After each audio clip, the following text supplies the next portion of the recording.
Then what's wrong? I get the feeling that something's bothering you. Well, Tom, that's something she said about Bennett, those severe headaches he has. And she mentioned these periods of forgetfulness he has sometimes afterward. I'm just wondering that while he was in Oakdale, if he had those headaches and those periods of forgetfulness, you know? What are you getting at, Grant?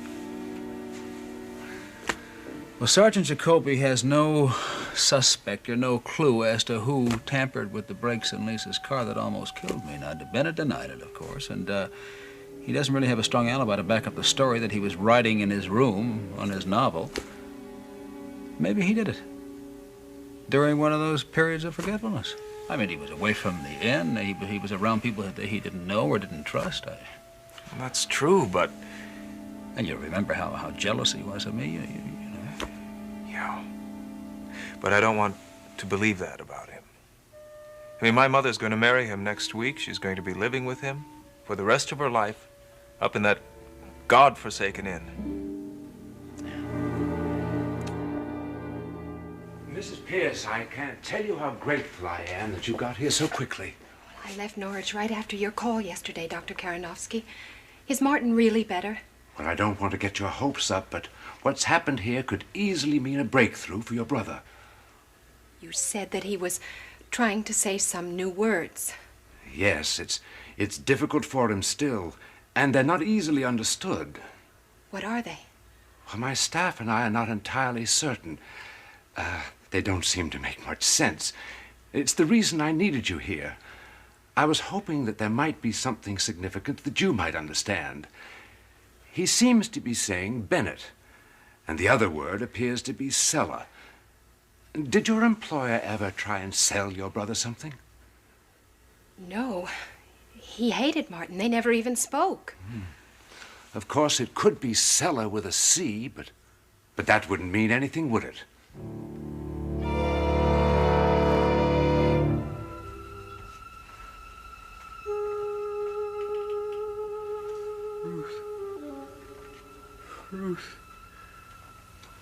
Ruth. Martin? Are you remembering something? Martin, what is it? Martin. Shovel. Does that mean anything to you?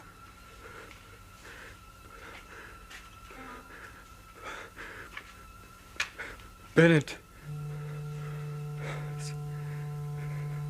Cellar.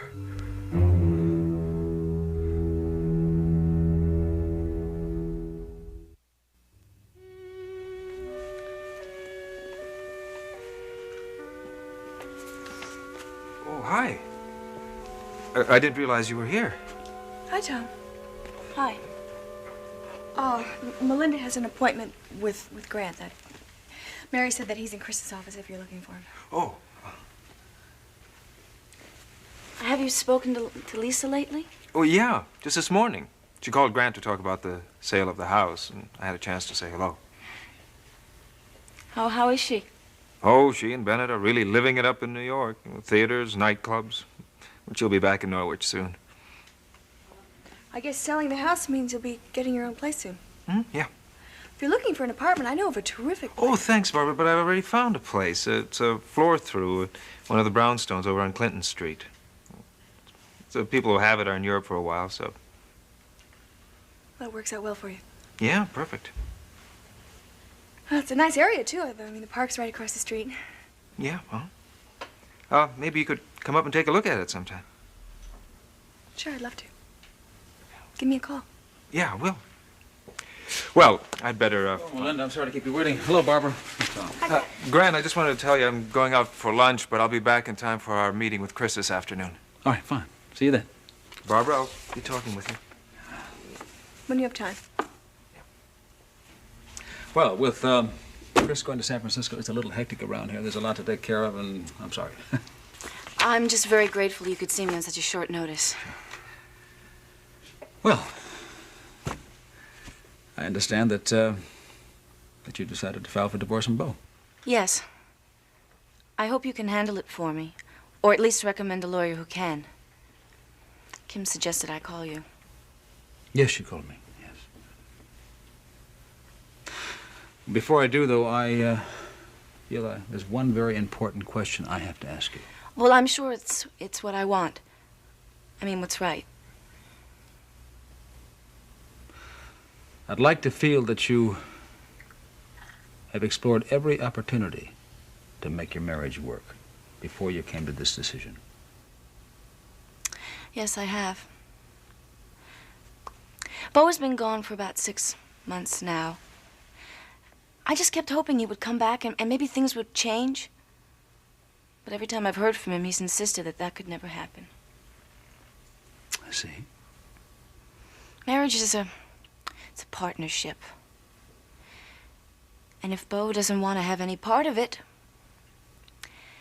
well, it seems kind of foolish for me to waste the rest of my life waiting and hoping for something that'll never be. Well, I agree with you. It looks like you've thought things through. So I'll just take down some information here. When were you married? Last April. Hi, Marcia, come in. This is the name of that restaurant in San Francisco, the one I couldn't think of the other day. Oh, yes. Well, Chris and I will be sure to try it. Good. You know Ellen. Oh, yes. Of course. Let me give you a cup of coffee. Oh, please, Sam. thank you. Good to see you again, Marcia. Yes, nice to see you too. You know, I have to thank you again for helping Brian make a new friend, Andy. Oh, Yeah. In fact, we have a big day planned tomorrow with Andy's father. It's John's day off, and he's going to drive the boys out to a farm, and I'm going to go along too.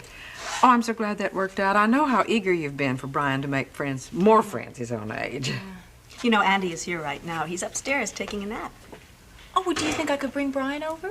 I have to pick him up from nursery school in about half an hour. Well, I don't know how late we're going Oh, to be yes, staying. please do. It'll give Ellen and me a chance to visit longer if Andy has someone to play with. Well, good, good. Give me a nice opportunity to get to know you better too, Ellen. I'm sure you know that Doug is very friendly with David, and your daughter Annie too. He's always talking about them, especially Annie. Oh, is that so? Yes, yeah. He thinks she's going to be a very fine doctor one day. And she's such an attractive young woman. If I were the jealous type, I might have a qualm or two about Doug's being so impressed with her.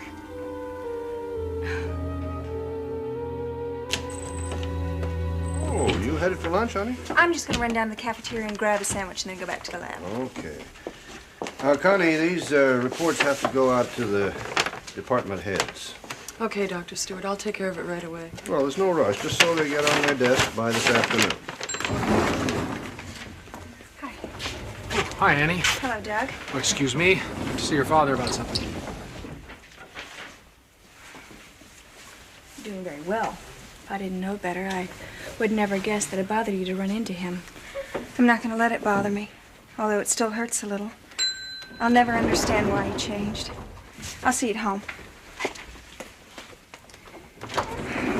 Barbara, just like to thank you for coming with me to Grant's office. I thought you got through it very well. Now it's in his hands. Barbara, I was wondering about something. Did you ever say anything to Dr. Campbell about Marcia barging into my apartment and accusing me of all those things? No, of course not. Why? Well, he apologized to me about it a few days ago, and he said he had just found out about it. Well, maybe Marcia told him herself. Maybe. Well, I'm going to go to the bookstore now. Thanks again. I'll see you later. Bye. Oh, Barbara. Can I talk with you for a minute? Sure. Listen, you haven't mentioned anything to Annie, have you? About why I'm staying with Marcia? No, I promised you that I wouldn't, but if it's becoming a promise, it's increasingly difficult to keep. I'm sorry, but you insisted on me telling you. I know that. But it just doesn't make any sense. When two people care about each other, they shouldn't be kept apart by a vicious threat, especially when that threat is based on a lie. I know. But I can't push Marcia too much right now, because then she would be more than happy to make the accusations about Annie and me public. And I think you know the Stewart family well enough to know how hurt they'd be if Annie was dragged into something that ugly. Yeah, but it's still rotten. I agree. But I'm trapped for a while. Till I find out if Marcia's going to go through with this. That's why I need you to keep your promise. Yeah, I've never really understood jealous wives. You know, maybe I'm lucky because I trust Doug so completely. Good marriage is based on trust. Don't you agree? Absolutely. Yeah. That's why I never questioned Doug about his late hours at the hospital. Or his terribly close friendship with an attractive girl like your daughter.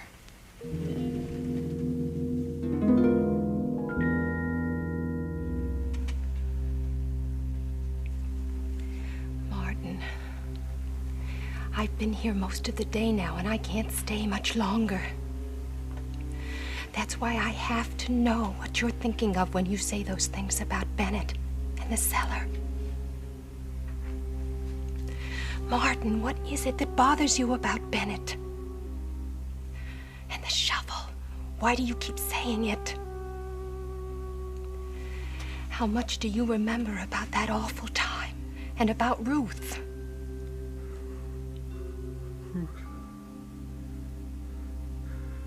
Ruth. Martin, I tried to warn you about Ruth.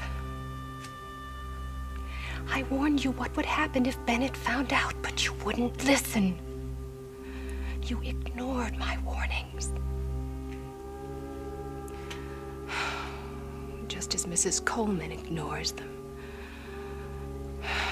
She doesn't believe me either. And the same terrible things will happen again. I know they will. I can feel it in my bones. Oh, she is so stubborn. I even tried to frighten her away to prevent it. Now I believe that it's inevitable. Because it's gone too far.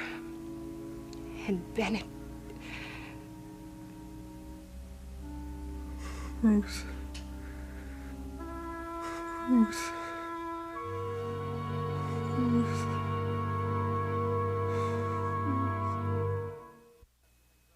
Well, I think that about wraps things up. If any problem arises, you can reach me in San Francisco. Absolutely not. We're not going to interrupt your trip with a lot of business details. And besides, you'll have enough on your mind with the convention. Donald's right, Chris. You're not to worry about a thing. Enjoy yourself at the convention. Have a wonderful time in my old hometown. Well, I thank you, gentlemen. But there is one thing I do want you to phone me about. I want to hear the minute you know anything about Jay Stallings. Yeah, well, I'm relieved that he at least got in touch with his foreman. Well, I just hope that the work out there at the shopping center can continue without too much interruption. It still strikes me as odd that Jay would take off for New York without a word to anyone. He hasn't even contacted Ralph Mitchell. Excuse me. I just wanted to let you know that I did call Carol again and left another message, but so far Jay hasn't called back. No, not now. It's too late now. Mary, how much did you tell Carol? Nothing. I didn't want to worry her with details. Look, all I want is a meeting between Jay and Ralph and Santini so Santini can explain why he's billing Jay over the standard prices he charges other builders. Well, look, I don't have to warn you to be careful when you do have that meeting, because we don't want it to sound as though we're accusing anyone yet. Well, I understand that, Dad, and I'll watch it. Well, I guess I can go clear off the top of my desk. Be on my way home. Chris, I want to get those briefs. Okay, Grant. Don, I'll see you and Mary later at the house? Yeah, right. Donald. Hmm? I saw the look on your face when Grant talked about San Francisco. You were thinking of Joyce, weren't you? Yeah, she used to talk often about her years there. She really loved that city. Joyce has been in my thoughts a lot lately. Oh. Look, only because, as I told you, I've talked to a couple of judges about the possibility of having her declared legally dead before the end of the 7-year waiting period, or perhaps getting a divorce on the grounds of desertion. Well, I know that you do think about her. I can sense it. I can see it in your eyes. Honey, she's a part of my life I'm trying very hard to forget. I want a new life, Mary. With you and Teddy. So do we. But as long as Joyce keeps preventing me from being free for that life, her memory's going to be very vivid. Not for long. I am going to make you forget all about that. Well, you've already helped me. A lot more than I can ever tell you.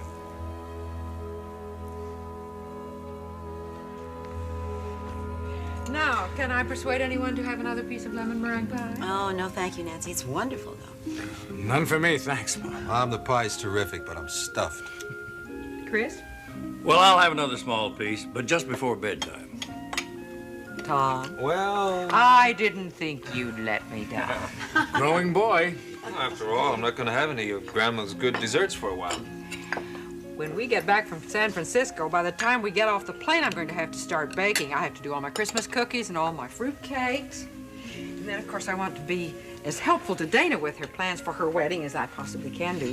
That is, if she'll need me. I'm sure she's counting on it, Mom. Well, you know, Nancy, I'm planning to give her a shower after the holidays. I think it's better to wait, don't you? Oh, yes. People are so busy with Christmas during the holidays that they just don't have time to think of anything else. Valerie said she was going to help. And, oh, she offered to have it at the farm.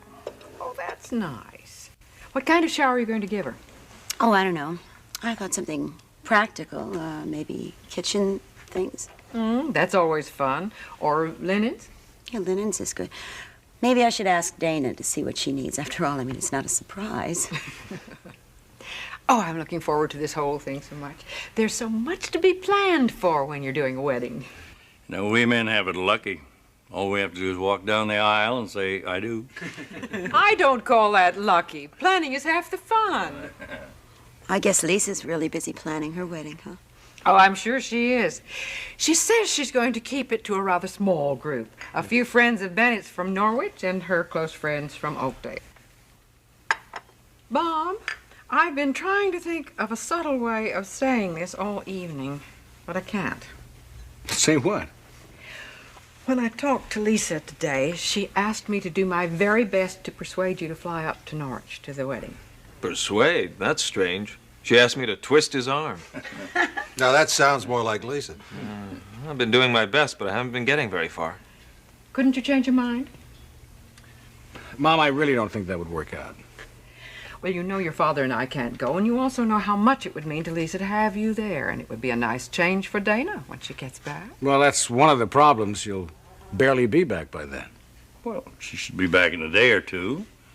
I know, Dad, but there's this choreographer that wants to see her, and she may very well be involved with that ballet. Couldn't you at least suggest it? I will, and you can tell Lisa that you did your best. I think it'd be great if you both could come. And then you could also see for yourself what I mean about that inn being so creepy. You know, Tom, you have the greatest imagination. I think that creepy feeling you have about the inn is going to change completely when Kim and Lisa and Lisa's friends are all there together. Maybe. I wouldn't count on it, though. There's an atmosphere so strange about that place, and one Hester Pierce can offset a whole group of guests. You certainly don't like that woman, do you? No. And I don't trust her either, not for a minute. Well, I think if your mother feels the same way, she'll find a kind way to dismiss her after the marriage. Yes, but Bennett would have to go along with it, and he seems almost afraid of her for some reason. Oh, I do so want things to go well for Lisa, and I want her to be happy. So do I. I hope she will be. I know everything must seem very strange to you, Sergeant Jacoby, because you haven't been involved since the beginning. Detective Lewis gave me the whole file, and I've looked over it carefully, Mr. Coleman. Everything in there is very strange, so nothing is going to surprise me. Well, I just didn't want you to think I'd gone off the deep end. All I know is that you had these suspicions about this Hadley character. Then Lewis told me that when you got back from Moorcliff Sanitarium, that you felt differently about it. That's right, I did. Yeah. And then he told me that you felt that you finally had the whole story on Martin Blake and Ruth Hadley, and that you were ready to throw out this theory of yours that Hadley had killed both of them after you find out they were planning to run away. That's right. That's right. Well, there was Martin, and you know about him. And Ruth was just as promiscuous as Martin, or Bennett said she was. And when she ran off and left Martin, then that's what put him in the sanitarium. So what's the problem now? The problem is that every time I begin to feel confident, things begin to disturb me again. I mean, like the severe headaches I told you about, or those periods of forgetfulness. The diary, the page from the diary that Kim Stewart found. Why was Ruth locked in a room at the inn? Or who was she so terrified of? Or what? I mean, there are so many unanswered questions. All right, Mr. Coleman. I'll investigate this for you, but it's not going to be easy. There are a lot of dead ends out there. Ruth Hadley is the only person that can answer those questions. And she's disappeared without a trace. Yes, she could give us the answer to so many things. Like especially, would Lisa be happy marrying Bennett Hadley? Or is she just going to be walking into a living nightmare? There is no legal way I can prevent you from moving your brother to another private mental hospital. But I still insist that you are making a terrible mistake. I'm sorry, Dr. Karanovsky, but I put Martin in here. I pay the bills, and I make the decisions. While I appreciate the care you've given It's Martin... wrong to move Martin in the middle of his treatments. Why, these new words could mean a gradual breakthrough. I don't have time to argue. I'm taking my brother with me tonight. Mrs. Pierce, please reconsider this decision. No. My mind is made up. All right. But I would like the name of the institution where he will be. Why? So that I can forward his records and discuss his treatment with whoever will be handling his case. I'll let you know when I decide. You mean you don't know where you're committing him as of this point? No. But someplace closer to Norwich where I can visit him frequently. He must be confined. He needs constant care and supervision. I'm well aware of that. Well, if you insist on moving him, I wish you would wait until tomorrow morning and make arrangements for an ambulance to come up here for him and to take him to whatever hospital you decide upon. No. You said yourself if he were strapped to the seat, he'd be fine. So he's going with me, and he's going tonight. I will send 2 attendants up to prepare him for the leave-taking. Dr. Karanovsky. Remember, if Bennett should contact you, you are not to tell him anything. Not about Martin's progress or where he is. Why are you so frightened of your employer finding out? Martin would be in great danger. I see.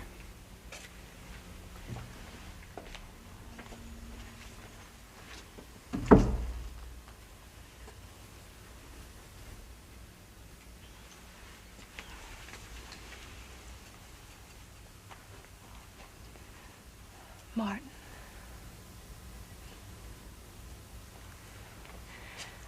I'm sorry. But it has to be. After what I've seen and heard today, I can't risk leaving you here.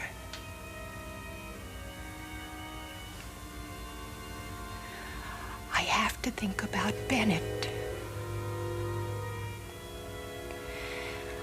I have to think about Bennett above everyone else. Just as I always have. And always will.